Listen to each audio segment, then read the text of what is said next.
お姉ちゃんが来た。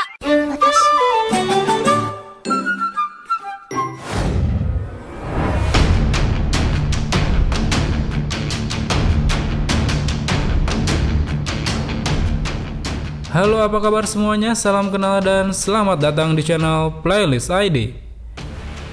Masih melanjutkan cerita bab terakhir manga Bleach, di mana saat itu di akhir chapter 643 kita diperlihatkan pada akhir pertarungan yang terjadi antara Mayuri melawan Pernida, yang mana pada pertarungan yang sangat sengit itu Pernida akhirnya mampu dikalahkan. Well, tanpa menunggu waktu lama, sebelum kita lanjutkan ceritanya, pasang dulu sabuk pengaman dan segera bunyikan tombol loncengnya.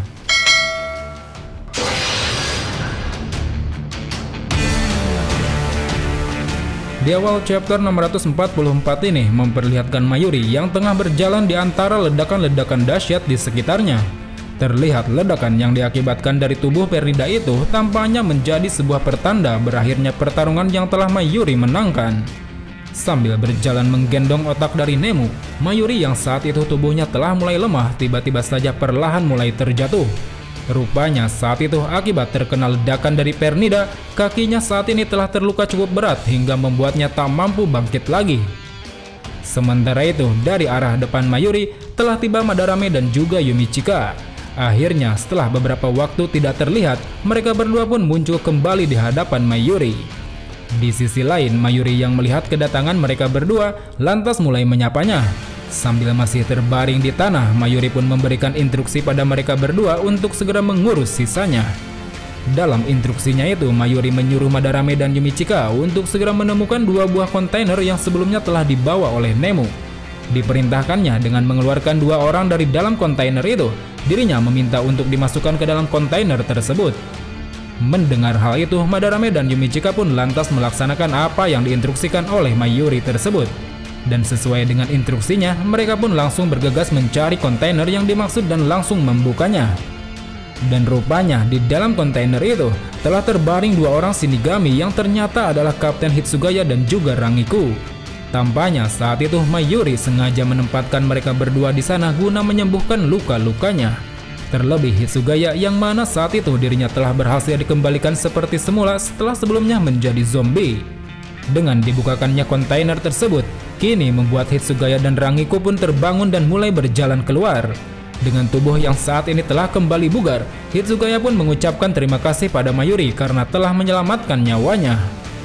Di sisi lain, Mayuri yang mendengar hal itu tampaknya hanya bisa terdiam sambil dibopong oleh Madarame dan juga Yumichika. Kemudian setelah itu, setelah Madarame dan Yumichika berhasil menempatkan Mayuri dan Zaraki dalam kontainer tersebut, mereka pun kini berpamitan kepada Kapten Zaraki untuk segera pergi menghadapi pertarungan selanjutnya. Namun sebelum pergi bergegas, kini secara tiba-tiba mereka berdua memutuskan untuk memberi penghormatan kepada Kapten Mayuri. Sambil bertekuk di hadapan Mayuri, mereka pun mengucapkan terima kasih kepada orang yang telah menyelamatkan nyawa kaptennya itu. Di sisi lain, menyadari bahwa dirinya saat ini telah menerima banyak ucapan terima kasih, lantas membuat Mayuri menyebut bahwa mungkin saja hari ini adalah hari Thanksgiving. Namun meski begitu, tampaknya hal yang cukup memalukan baginya itu tidaklah terlalu penting sama sekali.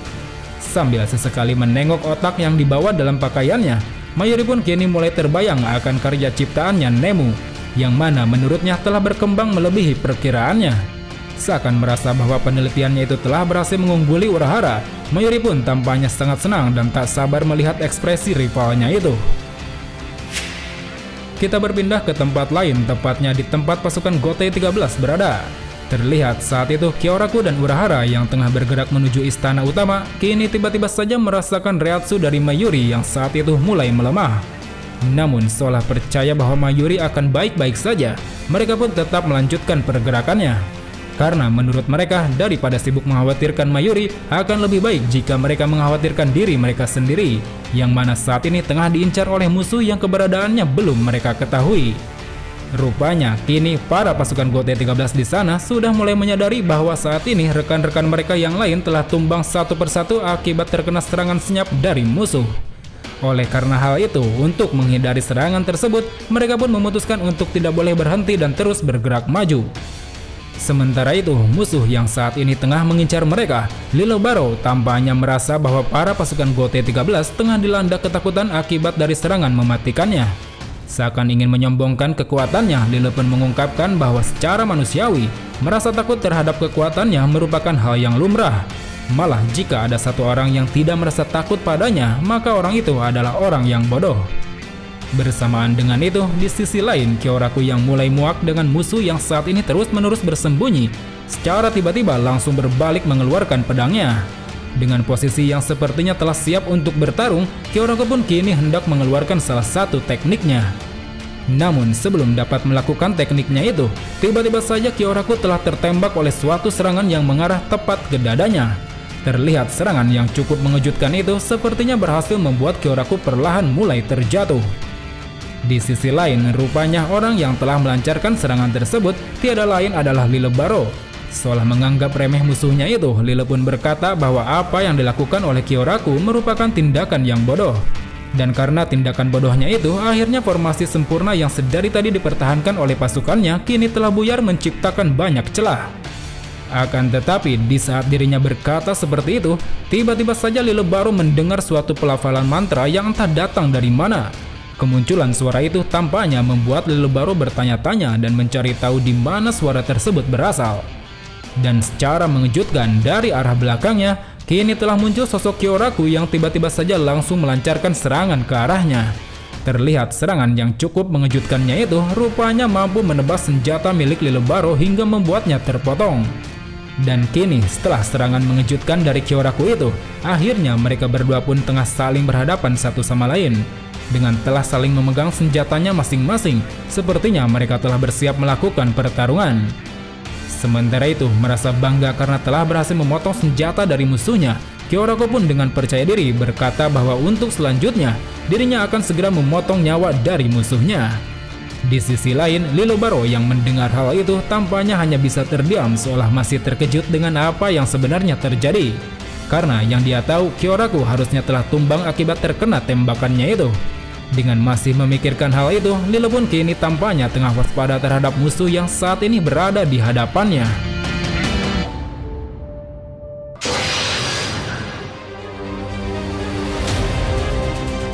Pada awal chapter 645 ini memperlihatkan Lilobaro yang masih kebingungan dengan apa yang telah dilakukan oleh Kyoraku sebelumnya. Di sana dia bertanya-tanya tentang bagaimana caranya Kyoraku bisa muncul di dekatnya tanpa dia sadari. Di sisi lain, melihat musuhnya tampak kebingungan, Kyoraku pun mengungkapkan bahwa saat itu dirinya sedang melakukan suatu permainan bernama Darumasan Ga Koronda. Menurutnya berkat permainan tersebutlah saat ini dirinya bisa sampai di hadapan Lilobaro. Kemudian sebelum Kyoraku menjelaskan lebih jauh mengenai kemampuan dari permainan itu, tiba-tiba saja dirinya juga menyadari bahwa di belakangnya telah muncul sosok Nanao yang rupanya telah datang menyusulnya ke tempat itu. Merasa bahwa pertarungan yang akan dihadapinya ini terlalu berbahaya, Kyoraku pun lantas menyuruh wakil kaptennya untuk segera menjauh dari tempat tersebut dan segera kembali bergabung dengan para pasukan lain. Namun mendengar hal itu, secara tak terduga ternyata Nanao malah menolak perintah dari komandannya tersebut. Dengan ekspresinya yang cukup dingin, sepertinya Nanao saat itu ingin tetap berada di sana untuk menemani komandannya bertarung. Di sisi lain, seolah pasrah dengan penolakan dari wakil kaptennya itu, Kyoraku pun akhirnya memberikan perintah lain untuk Nanao. Saat itu, Kyoraku memerintahkan Nanao untuk segera memberitahukan para pasukan lain agar tetap terus maju tanpa menunggu dirinya. Mendengar hal itu, Nanao pun kini mulai bersiap menjalankan perintah Kyoraku tersebut. Sambil hendak bergegas, Nanao juga memperingatkan Kyoraku untuk tidak terbunuh dulu dalam pertarungan itu. Karena jika hal itu terjadi, maka dirinya tidak akan pernah memaafkannya. Seiring dengan berjalannya waktu, setelah Nanao pergi, kini Kyoraku dan Lilo pun kembali melanjutkan percakapan di antara mereka berdua. Kali ini Lilo mengungkapkan bahwa dirinya telah mengetahui informasi tentang kekuatan Kyoraku, yang mana memiliki kekuatan untuk membuat permainan anak-anak menjadi kenyataan. Mendengar hal itu, Kyoraku pun memuji pengetahuan yang dimiliki oleh Lilobaro tersebut. Lalu seakan ingin menjelaskan lebih detail tentang kemampuannya, Kyoraku pun mengungkapkan bahwa dalam permainan tersebut akan ada seseorang yang dijadikan sebagai penjaga, yang mana akan menutup matanya sampai hitungan berakhir. Dan di dalam permainan ini ada 3 aturan penting. Yang pertama, si penjaga harus berada di tempat yang bisa dilihat oleh para pemain lain. Yang kedua, jika si penjaga membuka matanya melihat pemain lain bergerak, maka pemain itu akan kalah. Kemudian yang ketiga, jika si pemain menutup matanya berhasil disentuh oleh pemain lain, maka pemain itu akan menang. Kalau kita mendengar penjelasan dari Kyoraku tersebut, mungkin permainan ini di negara kita seperti permainan petak umpet. Di sisi lain, setelah mendengar penjelasan dari Kyoraku tersebut, Lilebaro pun kini akhirnya mengerti mengapa sebelumnya Kyoraku bisa lolos dari tembakannya dan dengan cepat bergerak ke arahnya. Menurutnya, saat itu seakan berusaha menghindar dari tangkapan mata si penjaga, Kyoraku menciptakan sebuah ilusi yang berhasil mengelabui dirinya. Lalu setelah itu, layaknya pemain yang mengincar si penjaga secara diam-diam, Kyoraku bergerak melewati jejak reatsu tembakan hingga akhirnya mampu mencapai dirinya tanpa dia sadari. Dengan asumsinya tersebut, Lilebaro pun menyimpulkan bahwa sesuai dengan aturan permainan, jika dirinya berhasil menangkap pergerakan Kyoraku di antara ilusinya itu, artinya dirinya akan mampu mengalahkan Kyoraku. Di sisi lain, mendengar hal itu, Kyoraku pun kembali memuji Lilebaro yang dengan cepat telah memahami kemampuannya itu. Selain itu, tampaknya hal itu juga cukup membuat Kyoraku terlihat senang. Karena menurutnya sebuah permainan bisa disebut permainan jika kedua pemain sama-sama telah mengetahui aturan mainnya. Namun seakan ingin mengkoreksi salah satu asumsi Lilebaro, Kyoraku mengungkapkan bahwa apa yang dilihat oleh Lilebaro saat itu bukanlah ilusi dari dirinya, melainkan hal itu adalah reatsu yang telah ditinggalkan oleh Kyoraku sendiri. Dijelaskannya bahwa dalam mendeteksi reatsu, seseorang memiliki sesuatu yang bernama Raikaku, yang mana di dalam pertempuran, Raikaku ini lebih sering digunakan daripada penglihatan. Dan saat itu, Lilebaro yang semakin fokus menjalani pertempuran, secara tidak sadar telah menggunakan Raikakunya, hingga membuatnya salah menyangka kalau reatsu milik Kyoraku adalah Kyoraku sendiri. Mendengar hal itu, Lilebaro pun rupanya tidak percaya pada omong kosong yang telah dikatakan oleh Kyoraku tersebut, karena menurutnya tidak mungkin dirinya bisa membuat kesalahan seperti itu.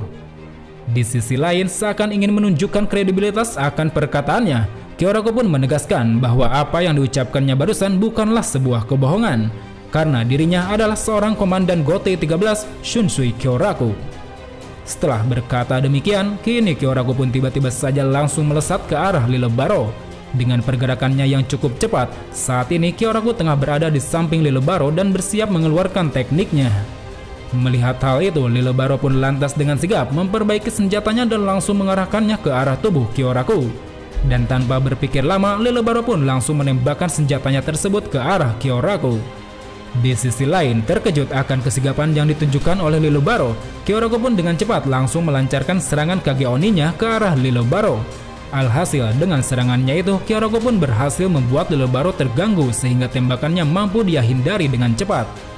Sementara itu, melihat Kyoraku yang tiba-tiba saja mengeluarkan kemampuan Kage Oninya, membuat Lilebaro mengungkapkan bahwa saat ini dirinya telah memiliki semua informasi yang dibutuhkan tentang Kyoraku. Dan dengan Kyoraku yang sama sekali tidak memiliki data tentangnya, sepertinya membuat Lilebaro merasa bahwa dirinya berada di atas angin. Seolah ingin meremehkan musuhnya itu, Lilebaro pun dengan baik hati memperkenalkan dirinya dan juga kekuatannya. Dengan kekuatan tembakan yang mampu menembus apapun, kini dirinya pun tengah bersiap menembakkan serangannya kembali kepada Kyoraku. Dan benar saja, tembakan dari Lilebaro itu nyatanya mampu mengenai Kyoraku dengan sangat telak. Terlihat tembakan yang mematikan itu tampaknya juga mampu membuat Kyoraku terpental hingga terjatuh. Akan tetapi, di sisi lain dari arah belakang Lilebaro, rupanya Kyoraku yang asli tengah berdiri di sana dengan begitu santai. Sambil mengejek ekspresi Lilebaro yang tengah terkejut, Kyoraku pun mengatakan bahwa apa yang telah ditembak oleh Lilebaro hanyalah bayangan saja, yang mana biasa dia sebut sebagai Kage Okuri. Dan kini merasa dirinya tengah berada di atas angin, Kyoraku mengatakan bahwa saat ini Lilebaro tidak akan dapat lari dari kemampuannya. Sambil tersenyum penuh percaya diri, Kyoraku pun mengajak Lilebaro untuk segera mengakhiri permainan ini sampai salah satu di antara mereka ada yang tumbang.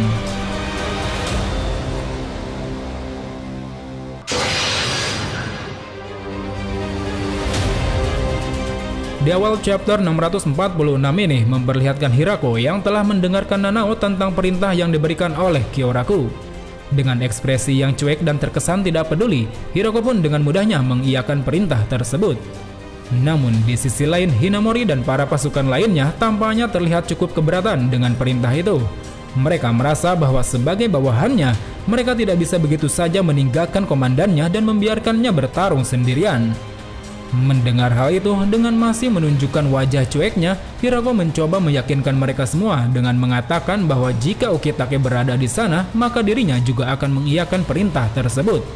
Sambil mengajak yang lainnya untuk segera bergegas, Hirako juga menambahkan bahwa dirinya juga yakin jika dalam kondisi ini, Komandan Yamamoto pun pasti akan menyuruh mereka semua pergi. Karena menurutnya tugas dari seorang komandan adalah bertanggung jawab atas nyawa para bawahannya. Sementara itu, di tempat pertarungan Kyoraku dan juga Lilobaro, terlihat saat itu sambil menodongkan senjatanya pada Kyoraku, Lilobaro mengatakan bahwa Kyoraku tidak akan dapat melukainya hanya karena pertarungan jarak dekat. Mendengar hal itu, dengan santainya Kyoraku pun mengatakan bahwa jika dia mau, dirinya telah melakukan hal itu sejak tadi, seperti yang saat ini telah dia lakukan pada senjata milik Lilobaro. Dan benar saja, bersamaan dengan itu, senjata yang sedari tadi digenggam oleh Lilobaro secara mengejutkan tiba-tiba saja telah terpotong dan hancur. Entah sejak kapan Kyoraku melancarkan serangan padanya, tapi yang jelas hal itu lantas membuat Lilobaro sangat terkejut. Seakan ingin lebih waspada terhadap musuhnya itu, Lilobaro pun langsung menjauh dari Kyoraku guna menjaga jarak yang aman. Sambil memperbaiki senjatanya, Lilobaro pun mengatakan bahwa senjatanya yang bernama Diagram merupakan senjata yang tercipta dari Reishi miliknya, yang mana mampu dirinya perbaiki terus-menerus meskipun telah hancur. Di sisi lain, Kyoraku yang cukup terkesan dengan apa yang dikatakan oleh Lilobaro, kini tiba-tiba saja telah berada di belakang Lilobaro.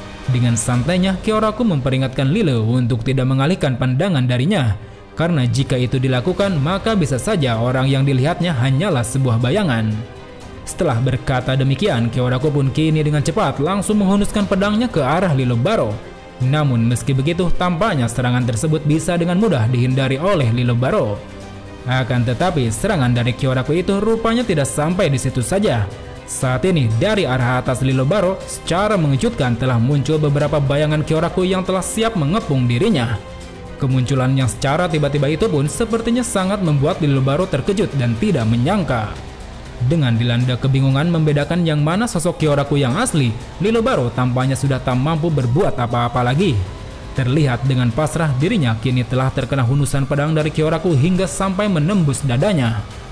Dan kini dengan dilancarkannya serangan itu, tampaknya telah membuat Lilobaro harus membuka kedua matanya secara bersamaan. Mengetahui bahwa ini merupakan ketiga kalinya dirinya membuka mata itu, Lilo pun menjelaskan bahwa jika kedua matanya tersebut terbuka, maka tubuhnya saat itu tidak akan dapat disentuh oleh apapun. Hal itu dikarenakan kekuatan sejatinya The X-Axis yang telah dianugerahkannya oleh Yuhava. Dan benar saja, saat ini pedang Kyoraku yang kita kira telah berhasil menikam tubuh Lilobaro, rupanya hanya menembus tubuhnya saja tanpa melukainya sama sekali. Kemudian setelah itu, setelah selamat dari serangan milik Kyoraku, Lilo pun kembali menjelaskan bahwa menurutnya, untuk membuat pertarungan menjadi adil, dirinya hanya diizinkan sebentar untuk membuka kedua matanya. Akan tetapi, jika dalam satu pertarungan dirinya sampai membukanya sebanyak 3 kali, maka saat itu dirinya diizinkan untuk terus membuka matanya selama pertarungan berlangsung. Dan kini, sebagai ciptaan terakhir dan terbaik dari Yuhava, Lilo pun menegaskan bahwa dirinya merupakan manusia yang kekuatannya paling dekat dengan dewa. Sambil berkata seperti itu, bersamaan dengan terbukanya kedua matanya, Lilobaro kini mulai mengaktifkan kekuatan False Stand-D. Terlihat proses terbukanya False Stand-D itu rupanya mampu menciptakan cahaya dan gelombang yang cukup luar biasa hingga membuat Kyoraku terpana melihatnya. Dan kini akhirnya kita pun diperlihatkan pada wujud baru dari Lilobaro yang bernama Jilil. Dengan 8 sayap cahaya di punggungnya serta sebuah lingkaran di atas kepalanya, saat ini tampaknya Lilobaro benar-benar telah nampak seperti layaknya seorang dewa. Dengan wujudnya yang baru itu, dirinya pun kini tengah bersiap melancarkan sebuah serangan ke arah Kyoraku. Terlihat salah satu sayapnya yang memiliki 3 buah lubang itu dengan cepat mulai mengeluarkan 3 buah cahaya yang sepertinya hendak dilancarkan secara bersama-sama. Dan benar saja, dengan sangat cepat dan tepat, kini Kyoraku secara mengejutkan telah tertembak oleh 3 tembakan itu sekaligus. Terlihat akibat dari tak mampu menggerakkan tubuhnya saat itu, Kyoraku harus rela mendapatkan tembakan yang langsung menghujam tepat ke tubuhnya.